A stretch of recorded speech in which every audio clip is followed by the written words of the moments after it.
신앙 고백하심으로 수요 예배를 시작합니다. 전능하사 천지를 만드신 하나님 아버지를 내가 믿사오며 그 예아들 우리 주 예수 그리스도를 믿사오니 이는 성령으로 잉태하사 동정녀 마리아에게 나시고 본디오 빌라도에게 고난을 받으사 십자가에 못 박혀 죽으시고 장사한 지 사흘 만에 죽은 자 가운데서 다시 살아나시니 하늘에 오르사 전능하신 하나님 우편에 앉아 계시다가 저리로서 산자와 죽은 자를 심판하러 오시리라. 성령을 믿사오며 거룩한 공예와 성도가 서로 교통하는 것과 죄를 사하여 주시는 것과 몸이 다시 사는 것과 영원히 사는 것을 믿사오나이다. 아멘. 찬송가 144장 찬송드립니다. 144장입니다.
하나님 아버지,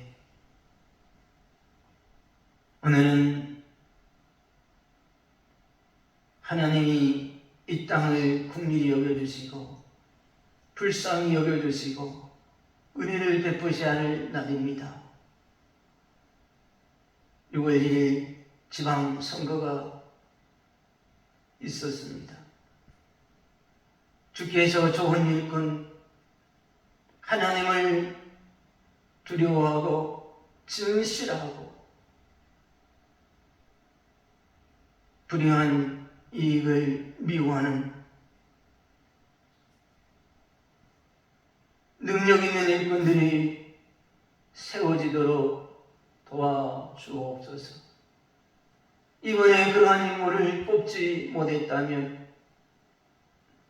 국민들이 이제는 이러한 좋은 일꾼들을 뽑아야 한다는 계기가 되도록 반성의 시간, 새로운 나라를 꿈꾸는 시간이 될 수 있도록 은혜를 내려 주시옵소서. 하오나 이미 뽑힌 또 뽑혀질 일꾼들이 정말 지역을 위해서, 지역의 발전을 위해서, 지역의 안정과 번영을 위해서 지역 사람들이 화평을 누리며 평화를 누리며 기쁨을 누리며 즐거움을 누리며 행복한 인생을 살도록 열심을 다하여 일할 수 있는 마음을 주시옵소서. 그래서 좋은 대한민국, 살기 좋은 지역들이 되게 하여 주옵소서. 주민들의 수건 사업들이 이루어지게 하여 주시옵소서. 오늘도 아버지 하나님, 우리가 예배합니다. 주의 영이 우리에게 임재하여 주시고 온전히 예배할 때에 주의 성령의 강력한 역사가 모든 성도들 위에 임재케 하여 주시옵소서. 하나님을 만나게 하시고 하나님의 음성을 듣게 하시고 하나님과 교제하며 교통하며 주님이 우리에게 주시는 사랑과 위로가 충만한 시간 될 수 있도록 성령님 역사하여 주시옵소서. 오늘은 뜻하지 아니하게 아버지 하나님 온라인 예배 또 영상의 예배로 드립니다. 주께서 곳곳에 예배 드리는 모든 성도들이 그 자리에서 은혜를 받게 하시고 하나님을 만나게 하시고 하나님의 영광을 보도록 성령님 역사하여 주시옵소서. 오늘도 아버지 하나님 간절히 기도하는 것은 우리 소홍교회를 위하여 기도하는 수많은 사람들이 있습니다. 소홍교회 전도를 위하여서, 부흥을 위하여서, 아버지 하나님의 선교하기 위하여서 기도하는 사람들이 있습니다.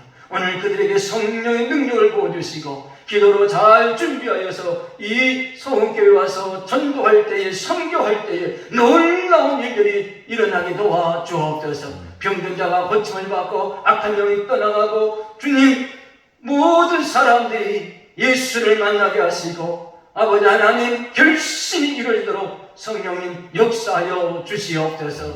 그래서 전도하는 보람, 선교하는 보람이 있게 하여 주시고 저들의 문제도, 저들의 아픔도, 저들의 삶의 모든 기도 제목도 이 선교 기간에 이루어지도록 축복하여 주시옵소서. 오늘도 우리가 말씀을 들을 수 있도록 길을 열어주시고 심령의 문을 열어주시고 하나님을 믿는 믿음이 생기도록, 하나님을 의지하는 믿음이 생기도록, 하나님과 함께하고자 하는 믿음이 생기도록 성령님 역사하여 주옵소서. 말씀을 증거하는 목사님을 들어주시고 온전히 성령에 이끌려 주의 말씀을 증거케 하여 주시옵소서. 예수님 이름으로 기도드립니다. 아멘. 하나님 말씀은 누가복음 9장 27절에서 33절입니다. 누가복음 9장 27절에서 33절. 내가 참으로 너희에게 이르노니 여기 서 있는 사람 중에 죽기 전에 하나님의 나라를 볼 자들도 있느니라. 이 말씀을 하신 후 8일쯤 되어 예수께서 베드로와 요한과 야고보를 데리고 기도하러 산에 올라가서 기도하실 때에 용모가 변화되고 그 옷이 휘어져 광채가 나더라. 문득 두 사람이 예수와 함께 말하니 이는 모세와 엘리야라. 영광 중에 나타나서 장차 예수께서 예루살렘에서 별세하실 것을 말할세 베드로와 및 함께 있는 자들이 깊이 졸다가 온전히 깨어나 예수의 영광과 및 함께 선 두 사람을 보더니 두 사람이 떠날 때에 베드로가 예수께 여쭤보되 주여 우리가 여기 있는 것이 좋사오니 우리가 초막 셋을 질 때 하나는 주를 위하여 하나는 모세를 위하여 하나는 엘리야를 위하여 하사이다 하되 자기가 하는 말을 자기도 알지 못하더라. 아멘. 예수님께서 놀라운 능력을 행하셨지요. 오병이어라는 능력으로 5,000명 이상을 먹이시고 12강주리에 남은 것을 거뒀습니다. 이 사건이 진행되는 동안 예수님은 제자들에게 물었습니다. 저 무리들이 나를 누구라고 하느냐? 저 무리들은 나를 어떻게 받아들이고 있느냐? 나를 누구로 믿느냐? 하는 말이죠. 그때의 제자들의 대답은 어떤 사람들은 죽었다가 살아난 세례 요한으로 믿고 있습니다. 어떤 사람들은 죽었다가 살아난 엘리야로 믿고 있습니다. 어떤 사람들은 죽었다가 살아난 선지자 중에 한 사람으로 믿고 있습니다.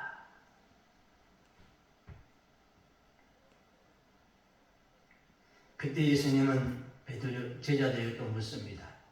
그러면 너희는 나를 누구라고 하느냐? 그때에 베드로가 주는 하나님의 그리스도이십니다 라고 고백을 하자 예수님은 누구에든지 이 말을 하지 못하도록 입단속을 시키셨습니다. 그리고 그 일이 있은 후 8일쯤 되어 예수님께서 베드로와 요한과 야고보를 따로 데리고 기도하러 산에 올라가셨습니다. 예수님이 기도하실 때에 용모가 변화되고 그 옷이 휘어져 광채가 났다고 기록되어 있습니다. 이번에 예수님이 기도하실 때에는 놀라운 일이 벌어진 것이요. 기도하는 예수님의 용모가 변화가 되었습니다. 그리고 옷이 휘어졌습니다. 그리고 광채가 나기 시작했습니다. 그뿐이 아닙니다. 갑자기 두 사람이 나타나서 예수님과 함께 말을 한 것입니다. 그 두 사람은 모세와 엘리야였습니다. 그들이 영광 중에 나타나서 뭐라고 얘기하느냐? 예수님께서 예루살렘에서 별세하실 것을 말하였다고 기록하고 있습니다. 여러분, 왜 그들이 나타났을까요? 엘리야와 모세가 기도하는 중에 왜 나타났을까요? 여기에는 여러 뜻이 있을 것입니다. 그 중에 하나가 바로 무리들이 예수님을 엘리야나 세례 요한이나 또는 선지자 중에 하나라고 믿고 있습니다. 그 선지자 중에 하나가 대표적인 인물이 누구였을까요? 모세였을 겁니다. 이스라엘 백성 가운데 가장 위대한 선지자를 뽑으라 그러면, 으뜸 선지자를 뽑으라 그러면 단연코 모세일 것입니다. 그런데 이 모세와 엘리야가 동시에 나타났다는 것은 어떤 의미를 줍니까? 예수님은 엘리야가 아니다. 예수님은 모세가 아니다.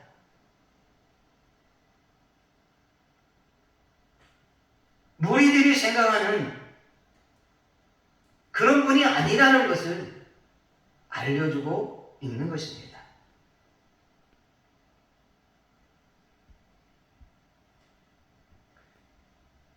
사람들이 예수님을 엘리야나 모세나 선지자 중에 하나로 믿어버리면 그들의 구원을 이룰 수가 없습니다. 하나님의 아들이, 죄 없는 하나님의 아들이 죄 있는 사람들을 대신하여 죽어야만 대속의 제물의 효과가 있습니다. 아무리 세상에서 능력 있는 선지자였던 엘리야라고 할지라도 또는 모세라 할지라도 그들은 죄가 있는 사람입니다. 그들은 모든 사람들의 죄를 대속할 제물이 될 수가 없기 때문입니다. 그래서 하나님은 이 변화산에서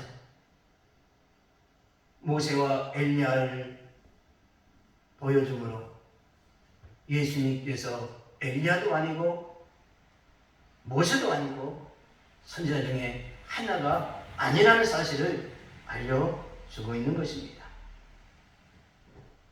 두 번째는 소식의 파괴력입니다. 살아있는 사람이 전하는 소식과 죽은 사람이 전하는 소식이 어떤 소식이 사람들의 마음을 움직일 수 있을까요? 파괴력이 있을까요? 당연히 죽은 자의 소식이 파괴력이 있고 사람들의 마음을 움직일 수 있습니다. 죽었다가 살아난 사람들의 말에 신비성을 갖고 있기 때문입니다. 그래서 한때 세계교회, 한국교회에 죽었다가 살아난 사람, 그들이 천국과 지옥을 간증을 할 때에 얼마나 많은 파괴를 가졌는지 모릅니다. 세계가 들썩거렸습니다. 세계교회가 들썩거렸습니다. 내가 본 천국, 내가 가본 천국, 내가 다녀온 천국을 간증할 때에 수많은 사람들이 거기에 마음을 빼앗기고 그 사람들의 말에 신빙성을 부여했습니다. 성경에 보면 어리석은 부자가 나옵니다. 어리석은 부자는 세상에서 정말로 모든 것을 누리고 살았습니다. 부족 없이 살았습니다. 날마다 가까운 사람들을 불러다가 잔치를 하며 화오식하며 살았습니다. 그런데 그 집 문 앞에는 나사로라는 거지도 있었습니다. 부자도 죽고 나사로도 죽었습니다. 죽음이라는 것은 부자에게도 거지에게도 불공평하지 않습니다. 공평합니다. 찾아옵니다. 그런데 문제가 뭐였습니까? 나사로는 아브라함의 품에 안겨 천국에 들어가고 부자는 지옥에 떨어졌습니다.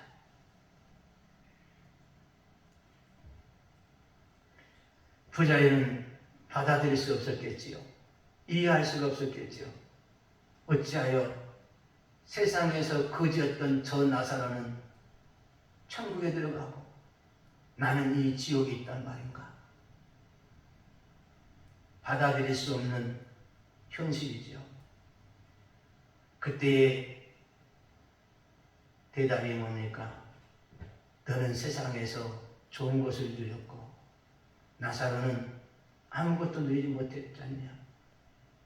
이제 나사로는 여기서 위로를 받는 것이 당연하지 않느냐? 라며 나사로가 왜 아브라함의 품에 안겨 천국에 들어왔는지를 알려줄 때에 문득 어리석은 부자는 자기의 가족들, 형제들이 생각났습니다. 그들도 나처럼 살고 있는데, 그들도 나처럼 똑같은 삶을 살고 있는데, 그들도 죽을 것인데, 그러면 나처럼 이 지옥에 오지 않겠느냐? 그 지역이 얼마나 고통스러운데, 이 지역이 얼마나 견디기 힘든데, 나 한 사람으로 족하다. 내 형제, 내 가족들은 이곳에 절대 오면 안 된다. 그래서 부탁을 합니다. 죽은 나사로를 보내어서 내 형제들이 지금처럼 살지 말고 천국에 갈 수 있도록 하나님의 위로를 받을 수 있도록 그렇게 살게 해달라고 나사로를 보내달라는 겁니다. 왜요? 살아있는 사람은 아무리 말해도 살아있는 사람이 말하면 듣지 않을지라도 죽은 사람이 살았다고 하면 그 말을 들을 것 같았기 때문에 부자는 애원하며 부탁을 하였습니다.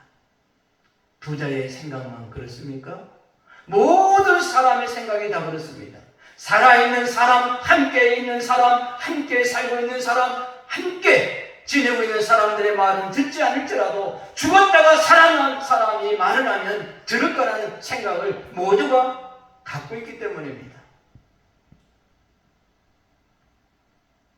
그래서 하나님은 죽은 엘리야와 모세를 통해서 사람들이 알아야 할 소식, 가장 중요한 소식을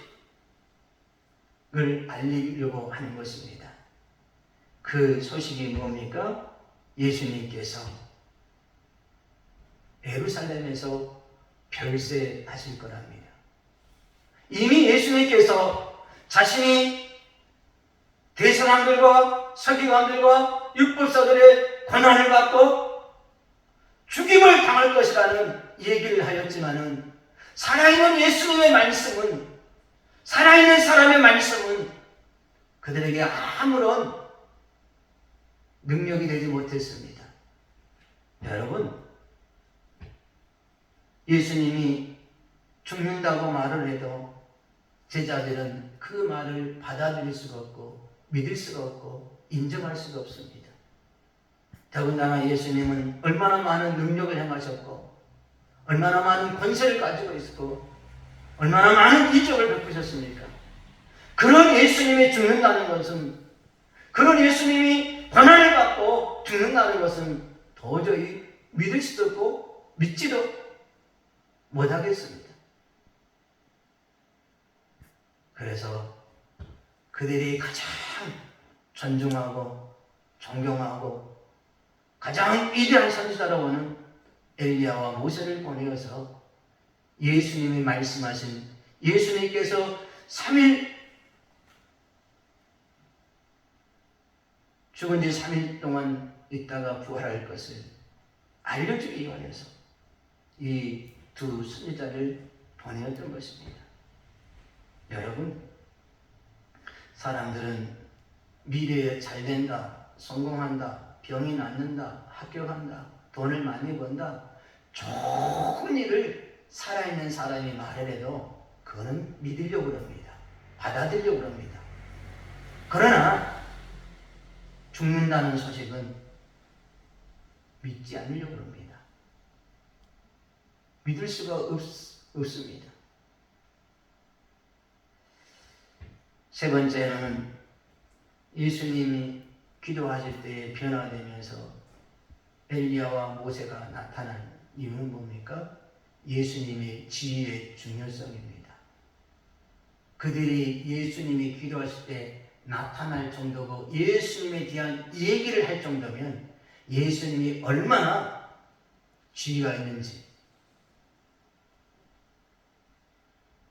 이걸 말해주는 것입니다. 여러분, 누군가가 어디를 간다고 하면 그와 함께하는 사람이 누구냐에 따라서 그 사람이 얼마나 지위가 있는지를 알게 됩니다.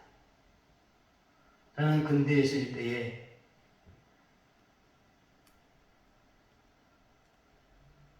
별자리들에게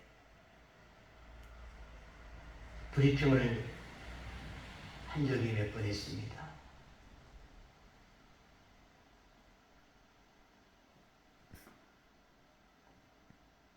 대량이 오면은 중령, 소령, 대의가 호의를 합니다. 별 2개가 오면 별 하나짜리와 대형들이 호의를 합니다. 별 3개가 오면은 거기는 별들만 호의가 합니다. 별 4개가 오면은 어떨까요? 모두가 다 별 쳐지죠. 대통령이 한 번 가면 누가 호의를 합니까? 누가 함께 동행합니까? 지위가 있는 사람들이 동행을 하죠. 이스라엘에서 가장 위대한 선지자, 가장 으뜸인 선지자 엘리야와 모세가 예수님이 기도할 때 나타나는 것은 예수님이 그만큼 지위가 있다는 겁니다. 과거의 사람들이 현재 예수님을 위해서 나타난다는 것은 그만큼 예수님이 큰 인물이라는 사실입니다. 이 세상의 그 어떤 분보다 높은 지위를 가지고 있는 하나님의 아들이기 때문입니다. 사랑하는 성도 여러분, 예수님께서 이 땅에 오신 목적이 뭡니까? 살려고 오신 목적이 아닙니다. 죽으러 오셨습니다. 하늘의 밀알이 떨어져 죽어야만 많은 열매가 맺어진다. 이게 예수님의 가르침입니다. 예수님은 한 사람이 죽음으로 말미암아 많은 사람을 살리려고 예수님이 이 땅에 오신 줄로 믿으시기를 바랍니다. 이 소식을 알게 하려고, 이 사실을 믿게 하려고 하나님은 엘리야를 동원하고 모세를 동원해서 예수님의 죽음에 대하여서 얘기합니다. 죽음 자체가 중요한 것이 아니라 그 죽음으로 인하여서 수많은 생명이 살아날 수 있기 때문에, 살아나야 하기 때문에, 살아나기 때문에 예수님께서 죽음에 대한 얘기를 하셨고, 죽음에 대한 얘기를 믿으라고 엘리야와 모세를 보내셨던 겁니다. 오늘 우리는 예수님에 대한 죽음을 나의 죽음, 나를 위한 죽음, 나의 구원을 위한 죽음, 예수님 한 번 죽어서 많은 생명, 그중에 나도 살리려고 죽으셨다는 사실을 믿게 하기 위해서 엘리야도 모세도 예수님께서 기도하실 때에 하나님이 보내신 줄로 믿으시기를 바랍니다. 사랑하는 여러분, 오늘 예수님을 통해서 여러분은 구원을 받는다는 사실을 믿고 그 죽음을 나의 죽음으로 받아들일 수 있기를 주의 이름으로 축원합니다. 살아계시고 역사하신 아버지 하나님, 오늘 우리가 말씀을 들었습니다.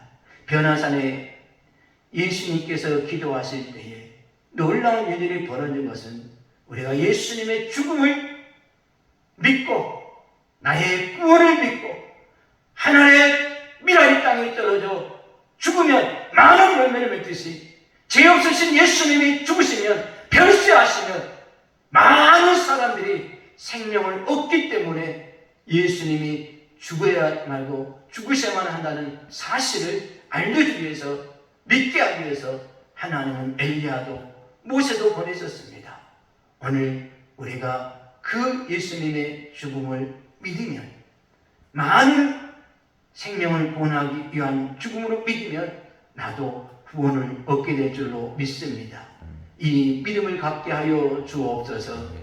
예수 그리스도의 이름으로 기도하옵나이다. 지금은 우리 주 예수 그리스도의 은혜와 하나님의 무한하신 사랑과 성령의 이로 교통 역사하심이 오늘 주제에 나와서 또는 각 처에서 영상으로 예배되는 모든 신령들 위해 예수 그리스도가 나를 위하여 죽으셨다, 나에게 생명을 주시려고 죽으셨다고 믿고 구원의 관열에 서기를 원하는 저들 위해 이제로부터 영원토록 함께 있을지어다. 할렐루야. 예배를 마쳤습니다. 여러분에게 하나님의 은혜와 평강이 축복이 넘치기를 주의 이름으로 축원합니다.